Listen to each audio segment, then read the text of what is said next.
Hello friends, स्वागत है आपका मेरे यूट्यूब चैनल दीप क्लासेस में, जिसमें हमारा आज का टॉपिक है स्कंदगुप्त नाटक के महत्वपूर्ण अंशों की सप्रसंग व्याख्या। ये हमारे इस टॉपिक के पार्ट 3 का वीडियो है। इससे पहले आप हमारे पार्ट 1 और पार्ट 2 को देख चुके होंगे। चलिए, टॉपिक स्टार्ट करने से पहले अगर आप हमारे यूट्यूब चैनल पर नए हैं या आपने अभी तक हमारे YouTube चैनल को सब्सक्राइब नहीं किया है तो इसे सब्सक्राइब करें, जिससे हमारे आने वाले वीडियो के सभी नोटिफिकेशंस आप तक पहुंच सके। चलिए, अब हम अपना टॉपिक स्टार्ट करते हैं। इसमें जो हमारी पहला अंश है वह है लोहा बड़ा कठोर होता है, कभी कभी वह लोहे को भी काट डालता है। उर्दू भाई में तो मिट्टी हूँ जिसमें से सब निकलते हैं। मेरी समझ में तो मेरे शरीर की धातु मिट्टी है, जो किसी के लोभ की सामग्री नहीं। वास्तव में उसी के लिए सब धातु अस्त्र बनकर चलते हैं, लड़ते हैं, जलते हैं, टूटते हैं, फिर मिट्टी होते हैं। इसलिए मुझे मिट्टी समझो, धूल समझो। अब हम इस अंश के प्रसंग को देखते हैं। प्रस्तुत गद्यांश प्रसाद जी द्वारा रचित नाटक स्कंदगुप्त के दूसरे अंक के दूसरे दृश्य से लिया गया है।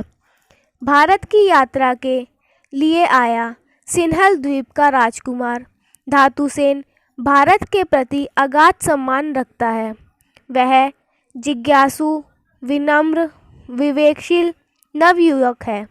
नाटक का विदूषक मुद्गल विनोदप्रिय है, अतः धातुसेन के नाम से धातु शब्द को लेकर हास्य विनोद करते हुए कहता है कि किसी की धातु को पहचानना बड़ा कठिन होता है। वह राजकुमार से प्रश्न करता है कि वह किस धातु का बना है, अर्थात उसका व्यक्तित्व कैसा है, सुदृढ़ या फिर दुर्बल। इस पर धातुसेन विनम्र शब्दों में अपनी नगण्यता बताते हुए कहता है कि अब हम इस अंक की व्याख्या देखेंगे कि इसमें वह क्या कहता है।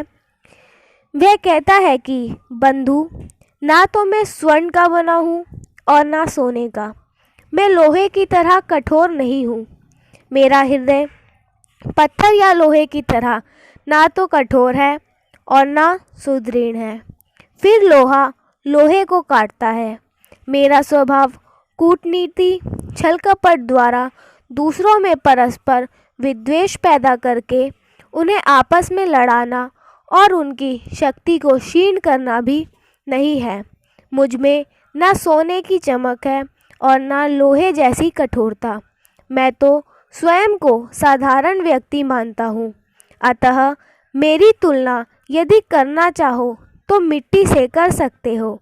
जिस प्रकार संसार के लोग लोहे और सोने को पाने के लिए दौड़ते हैं, लड़ते झगड़ते हैं, पर मिट्टी के लिए नहीं, उसी प्रकार मुझे तुच्छ अपदार्थ समझकर मेरी ओर कोई आकृष्ट नहीं होता। मेरी सहायता की स्थिति को आवश्यकता नहीं, अतः सब मेरी उपेक्षा करते हैं। धातुसेन स्वयं को मिट्टी कहकर यह तो बताता है कि वह अपदार्थ है, पर साथ ही उसके शब्दों में उसका महत्व भी प्रकट होता है। वह स्वयं को ऐसी मिट्टी कहता है जिसमें बड़ी शक्ति और सामर्थ्य है, जिससे वनस्पतियाँ, धान, फल फूल ही नहीं अनेक धातुएं भी निकलती है। वह समस्त पदार्थों की खान है, संपूर्ण शक्ति का स्रोत है। मिट्टी का अर्थ पृथ्वी, भूखंड, राज्य करते हुए वह कहता है कि इसी के लिए राजा, सेनापति, सामंत परस्पर लड़ते हैं, युद्ध करते हैं, संघर्षलीन रहते हैं, दाव पेच, कूटनीति, षड्यंत्र करते रहते हैं और अंततः सारा जीवन संघर्ष, प्रतिस्पर्धा, विद्वेष में बिताकर धराशायी होकर अपनी जीवन लीला समाप्त करता है। यदि बात की जाए इस अंश की विशेषताओं की, तो इसकी पहली विशेषता है धातु, मिट्टी आदि शब्दों का प्रयोग लेखक ने इस प्रकार किया है कि वह सामान्य अर्थ के अतिरिक्त लक्षणा शक्ति द्वारा गूढ़ अर्थ भी व्यक्त करते हैं। अतः यह उक्ति बड़ी अर्थगर्भित हो गई है। दूसरा, प्रसाद का तत्व चिंतन यहाँ भी है। धन, ऐश्वर्य, राजशक्ति की निस्सारता पर उसी के लिए मानव जाति में निरंतर संघर्ष होता रहा है। इस नाटक का अगला महत्वपूर्ण अंश है कृतज्ञवीरता। उन्माद नहीं है, आंधी नहीं है जो उचित अनुचित का विचार ना करती हो। केवल शस्त्र बल पर टिकी हुई वीरता बिना पैर की होती है। उसकी दृढ़ भित्ति है न्याय। तू इसे कुचलने पर सिर ऊंचा उठा कर नहीं रह सकता। इस अंश का प्रसंग है प्रस्तुत पंक्तियाँ जयशंकर प्रसाद द्वारा रचित नाटक स्कंदगुप्त के दूसरे अंक के छठे दृश्य से ली गई है। गोविंद गुप्त को देखते ही देशद्रोही एवं षड्यंत्रकारियों का सहयोगी भाटर्क उन्हें मारने के लिए तलवार खींच लेता है। गोविंद मुक्त उसकी तलवार छीनकर उसे धिक्कारता हुआ कहता है कि अब हम इसकी व्याख्या देखेंगे। वह उसे छिचकारता हुआ कहता है कि भट्टार्क, तुम कृतदेन हो, देशद्रोही हो। यह सत्य है कि तुम परमवीर हो, किंतु वीरता जोश या आवेश में आकर कुछ भी कर डालने का नाम तो नहीं है। ना ही यह विद्युत या आंधी की गति है जो सदा औचित्य अनौचित्य का विचार किए बिना चलती हो। विवेक खोकर शौर्य प्रदर्शन भी वीरता नहीं है। जो व्यक्ति बिना न्याय के शस्त्र संचालन करना चाहते हैं वह वीर नहीं है। इस प्रकार की वीरता कभी भी अहित कर सकती है, स्वयं नष्ट हो सकती है। सुदृढ़ न्याय पर टिकी वीरता ही सच्ची वीरता है।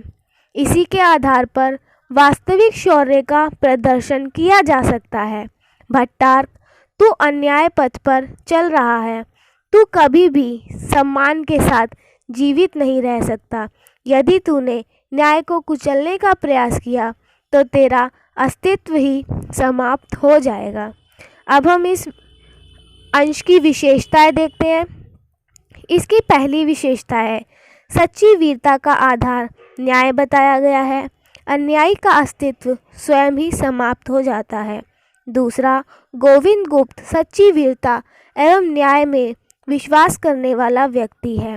तीसरा, भाषा ओजपूर्ण, भावानुसारणी और प्रवाहयुक्त है। इस नाटक का अगला महत्वपूर्ण अंश है इस साम्राज्य का बोझ किसके लिए। हृदय में अशांति, समाज में अशांति, परिवार में अशांति। केवल मेरे अस्तित्व से मालूम होता है कि सबकी विश्व भर की शांति रजनी में मैं ही धूमकेतु है। यदि मैं ना होता तो यह संसार अपनी स्वाभाविक गति से आनंद से चला करता, परंतु मेरा तो निज का कोई स्वार्थ नहीं। हृदय के एक एक कोने को छान डाला। कहीं भी कामना की वन्या नहीं, बलवती आशा की आंधी नहीं चल रही है, जिसे हमने सुख शर्वरी की संध्या तारा के समान पहले देखा। वही उल्का पिंड होकर दिगंत दाह करना चाहती है। इस अंश के प्रसंग को देखते हैं। प्रस्तुत गद्यांश नायक स्कंदगुप्त अपने संघर्ष में निराश और अशांतिपूर्ण जीवन के विषय में विचार व्यक्त करते हुए नाटक की भावी घटनाओं की ओर संकेत कर रहा है। इसकी व्याख्या है, मेरा जीवन भी कैसा विचित्र है। मेरे हृदय में, कुटुंब में और राज्य में सर्वत्र अशांति व्याप्त है। कहीं भी सुख और चैन का नाम नहीं। एक और अंतर्विरोध की ज्वाला भभक रही है तो दूसरी ओर बाह्य शक्तियाँ राज्य को हड़पना चाहती है। यह सब कदाचित मेरे कारण हो रहा है। इस भारी अशांति एवं विषमता का एकमात्र कारण मैं ही हूँ। मेरी स्थिति ठीक वैसी है जैसी पुच्छल तारे की। पुच्छल तारे का उदय अशुभ, अमंगलकारी तथा विश्व के सुख चैन के बाधक समझा जाता है। मैं भी पुच्छल तारे की भांति विश्व की शांति रजनी को ग्रस्त किए हुए हूँ। मेरे अस्तित्व से सब लोग असंतुष्ट एवं आशंकित हैं। यदि मैं ना होता तो चारों ओर कदाचित शांति ही शांति होती, कहीं किसी प्रकार का असंतोष न होता। विश्व की प्रत्येक वस्तु अपनी स्वाभाविक गति से संचालित होती रहती। किंतु मुझे आश्चर्य एवं खेद इस बात का है कि मैंने आज तक जो कुछ किया उसमें मेरा निजी स्वार्थ तो रंच मात्र भी ना था। राष्ट्रोद्धार की भावना से प्रेरित होकर ही मैंने समस्त कर्तव्य कर्म किए। फिर भी मैं संसार के लिए बाधक क्यों सिद्ध हो रहा हूँ? मैं सर्वथा निष्प्रह और निस्वार्थ रहा हूँ। कोई भी मेरे हृदय को देख ले, परख ले, उसमें ना तो किसी से राग है और ना ही द्वेष। मेरे हृदय का पारखी ना तो आनंदानुभव कर सकेगा और ना अश्रु वर्णन ही। मैंने जो कुछ किया उसके मूल में राष्ट्रीय प्रेम, विश्व मंगलन तथा प्रजाहित के भाव निहित हैं। स्वार्थपरता का भाव लेश मात्र भी मुझ में व्याप्त ना है। फिर भी समस्त अशांति एवं ज्वाला का कारण मैं हूँ। यही बात मुझे खलती है। मैंने कभी कोई कामना नहीं की, आशाओं के पुल नहीं बनाए, फिर भी कहीं कभी चैन ना मिला। विजया की स्मृति मुझे अब भी विचलित कर देती है। वह मेरी सुख रात्रि के अंधकार को नष्ट करने वाले प्रथम नक्षत्र के समान थी। मुझे आशा थी कि प्रथम तारे से जिस प्रकार संध्या का अंधकार दूर हो जाता है, उसी प्रकार इस कोमलांगी सुंदरी से प्रेम करके मेरे जीवन की समस्त नीरसता एवं चिंताओं का भी अंत हो जाएगा। परंतु इसी विजया ने दो कर्म ऐसे किए जिनसे वह संध्या तारा ना रहकर उल्कापात के समान भयंकर हो गई। पहली बात तो यह कि उसने मेरे प्रेम का तिरस्कार किया, प्रतिहिंसा की भावना से प्रेरित होकर भट्टार्क का वरण किया। और दूसरी बात यह कि उसने देवसेना जैसी सात्विक स्वभाव वाली युवती को प्रवंचित करके उसके वध का अधम प्रयास किया। उसके ये नीच कृत्य अक्षम्य अपराध है। अब मुझे ऐसा प्रतीत होता है कि वह उल्कापिंड के समान गिरकर सर्वत्र अग्नि प्रज्वलित कर देगी, विश्व में अशांति का कारण बनेगी। बात की जाए इस अंश की विशेषताओं की, तो इसकी पहली विशेषता है, इन पंक्तियों में भावी घटनाओं की ओर संकेत है। विजया द्वारा षड्यंत्र शीघ्र ही होगा। इसमें वह उल्कापात का सा कृत करेगी। दूसरा, उल्कापिंड विपत्ति सूचक माने गए हैं। इस नाटक का अगला महत्वपूर्ण काव्यांश है, दुर्बल रमणी हृदय थोड़ी आँच में गरम और शीतल हाथ फेरते ही ठंडा, क्रोध से अपने आत्मीय जनों पर विष उगल देगा। जिसको क्षमा की आवश्यकता है, जिन्हें स्नेह के पुकार की वांछा है, उनकी भूल पर कठोर तिरस्कार और जो पराए हैं उनके साथ दौड़ती हुई सहानुभूति। यह मन का विष सब बदलने वाले हृदय की श्रुतता है। ओहो, जब हम अनजान लोगों की मूल और दुखों पर क्षमा या सहानुभूति प्रकट करते हैं तो भूल जाते हैं कि यहाँ मेरा स्वार्थ नहीं है। क्षमा और उदारता वही सच्ची है जहाँ स्वार्थ की भी बलि हो। इस अंश के प्रसंग को देखें तो प्रस्तुत पंक्तियों में अनंत देवी से फटकार पाकर भट्टार्क की उपेक्षा देखकर हतोत्साह एवं अधीर विजया स्वगत कथन करती है। इस अंश की व्याख्या है, मेरे उत्कर्ष और मेरे वैभव के समस्त द्वार बंद हो गए हैं। मैं कहीं की ना रही। मैंने अपने पांवों पर स्वयं ही कुल्हाड़ी मारी है। एक और है षड्यंत्रकारी अनंत देवी और भट्टार्क, जिन्हें अब मुझसे कोई प्रयोजन नहीं, और दूसरी ओर है स्कंदगुप्त, जिसके समुद्र गंभीर हृदय को मेरा रूप सौंदर्य भी विचलित नहीं कर सकता। मैं स्त्री होने के कारण स्वाभाविक रूप से अत्यंत दुर्बल हूँ, उदारता की भावना से सर्वथा दूर हूँ। जिस प्रकार हल्की धातु की वस्तु जरा सी आँच में गर्म और जरा सी शीतलता पाकर ठंडी हो जाती है, उसी प्रकार स्त्री का हृदय भी तनिक सी बात से क्रोधाविष्ट हो जाता है और अपने बंधु बांधवों को भी अपमानित करने से नहीं चूकता।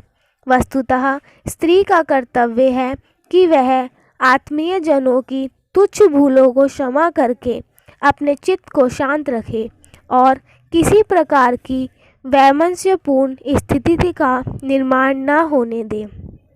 किंतु होता इसके विपरीत है। उसके हृदय का दोबरल्य उसकी समस्त चेतना शक्ति पर हावी हो जाती है और वह तिल का पहाड़ बना देती है।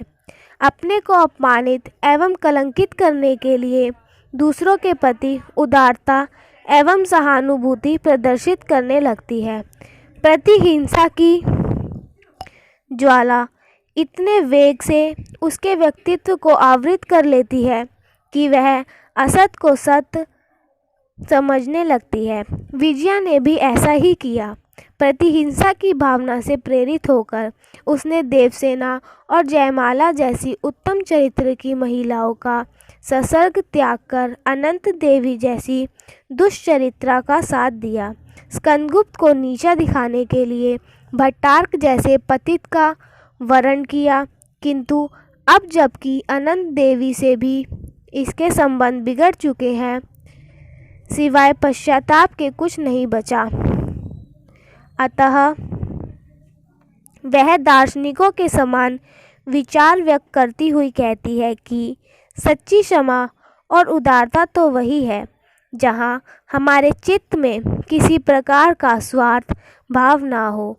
निस्वार्थ भाव से प्रेरित होकर यदि हम किसी के प्रति क्षमाशीलता एवं उदारता प्रदर्शित करते हैं तो वह सच्ची क्षमाशीलता है और वही सच्ची उदारता है। बात की जाए इस अंश की विशेषताओं की, तो इसकी विशेषता है पश्चाताप की स्थिति में व्यक्ति के मन में जो दार्शनिक विचार जागृत होते हैं। विजया भी यहाँ दार्शनिक की भांति गंभीर होकर क्षमा और उदारता के संबंध में विचार करती है।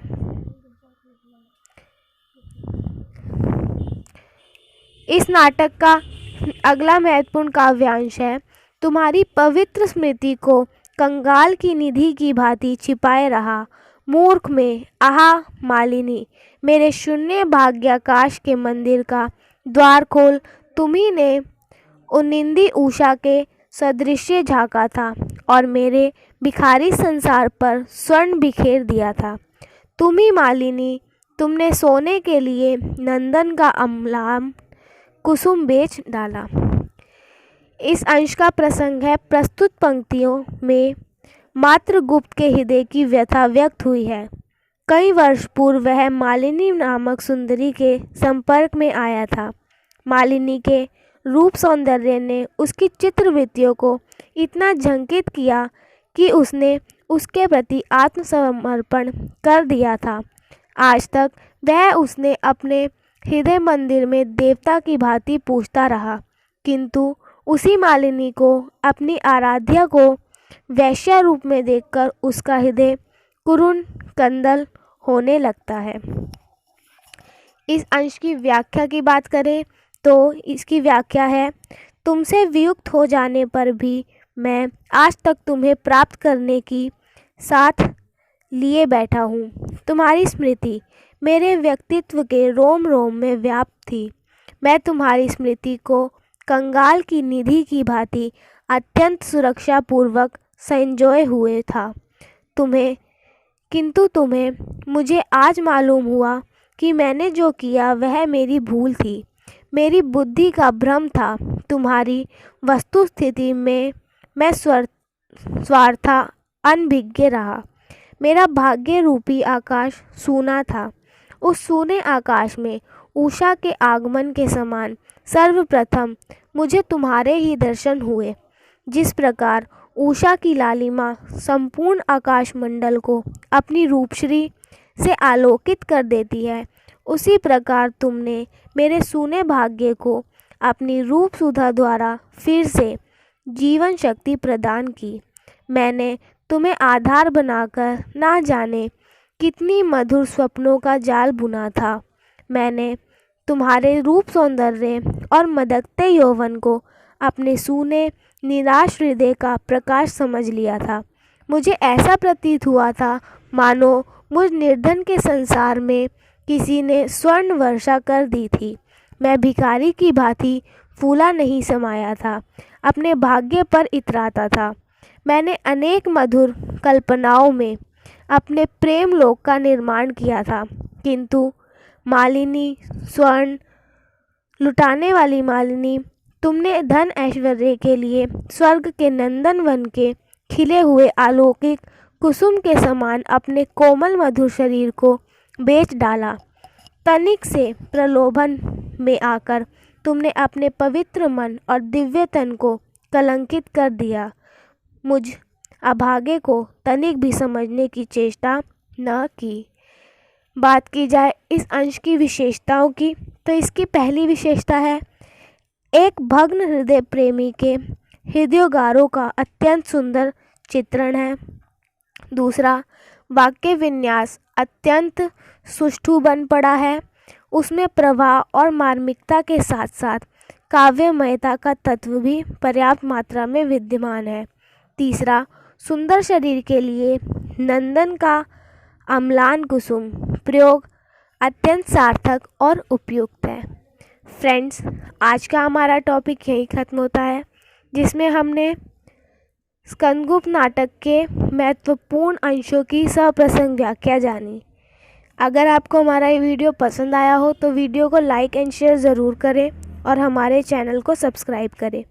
Thank you for watching.